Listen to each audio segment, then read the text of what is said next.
A young man and his girlfriend moved in together. He told her, "Look, my mom is coming over for dinner. She's been pressuring me to settle down and get married and that kind of stuff. So when she comes tomorrow, let's just tell her that you're my roommate instead of my girlfriend." Well, dinner went well, but they noticed that they were missing a spoon.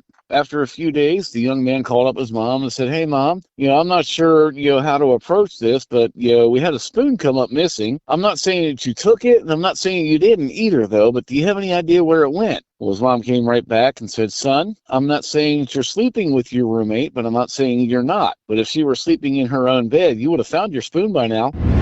And the FanDuel Sports Network's Dave Maetzold is back with us here on the Workday Kickoff with our weekly Blue Jackets report. And what a time to talk Jackets, Dave. Another uproaring victory Wednesday night. Now 7 straight. Wouldn't it be great if they were playing this weekend, Woody? Oh. Unfortunately, they're not. But, man, they are on a roll. Back-to-back shutouts. One on the road, then they come home and get another one at home. And, this is really fun. It's really fun right now to be around Blue Jackets hockey. I frankly cannot wait until the end of the month when they return. My buddy Bob McElligott, the radio play-by-play voice, I follow him on Instagram. He said the team has never had back-to-back shutouts from 2 different goalies. Yeah, and that it says a lot of things, actually. It says how well they're playing, but it also says that right now the relationship between those 2 goaltenders is right where they want it to be. They want them both playing well, and they want them both supporting one another. I talked to Jet Greaves after the game Wednesday night. He said that's exactly the kind of relationship they've got going right now, which is perfect for this final stretch run when it resumes. And of course, now the team is on the Olympic break, and as you said, won't play for 3/4 of a month. And I can see both sides of the coin here. Are you happy they're going to be able to enjoy the spoils of their efforts and rest for a while, or are you gnashing at your teeth because you'd like to keep pushing forward? Yeah, I think the players would like to keep playing, obviously, but as Rick Bowness said after the game, every team in the National Hockey League has to take this pause. Everybody knew it was coming, and it's going to be a matter of which team manages that very fact the best. Like, all right, we got to get back to it. We got to get back to where we were. Which coach can push the right buttons? Which players can get back there the fastest? That's going to determine who comes out of the gate here as we resume in the best position. FanDuel Sports Network's pre, in, and post-game reporter Dave Maetzold here on the Workday Kickoff with our Blue Jacket report. Mets, if you could put your finger on one thing, what might it be that has helped the Jackets now surge to 7 wins in a row and 8 of their last 9? We probably talked about this last week, Woody, but it's the communication that Bowness brings.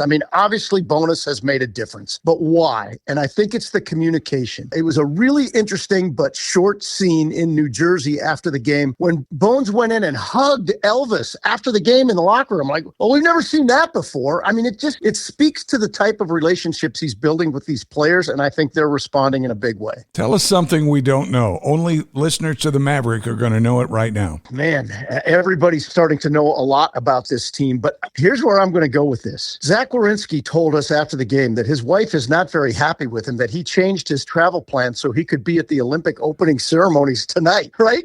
He's going to be there tonight, so you got to watch. But his wife, who is pregnant, by the way, had to all of a sudden change her travel plans so that they could get to Italy tonight for the opening ceremonies. And I think that's really cool that's that important to Zach Werenski, that he would risk upsetting his pregnant wife a little bit so he could be there for a once-in-a-lifetime moment. I should say. Mets, thanks for your time. Great chatting you up this morning. Enjoy your break here over the Olympics. Well, I plan to, and we'll see you on the other side, Woody.